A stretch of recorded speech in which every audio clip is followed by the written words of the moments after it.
Kahit napakarami mong achievement sa buhay at kahit napakakapal ng wallet mo, ang tagumpay pa rin na maituturing sa isang Kristiyano ay kung ikaw ba ay naging kaugnay ni Kristo, hindi lamang sa panahon ng kagalakan, kundi maging sa panahon ng pagdurusa. Pero ang tanong ko sa inyo, nakakapit pa rin ba kayo sa Diyos sa mga panahon ng paghihirap ninyo? Mga kapatid, ang alaalang malagim ng trahedya ng pagoda ay hindi lang isang malungkot na alaala. Ilang taon makalipas ang trahedyang yon, muling umuusad ang pagoda.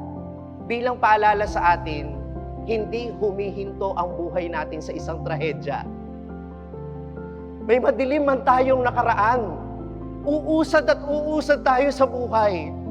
Dahil sa tuktok ng pagoda naroon ang krus ni Kristo. Sa tuktok ng pagoda, nandun ang liwanag na tumatanglaw sa atin para makatawid sa buhay na ito, para makapunta sa buhay na walang hanggan. Ave Crux, Spes Unica, ipagbunyi natin ang krus na ating pag-asa.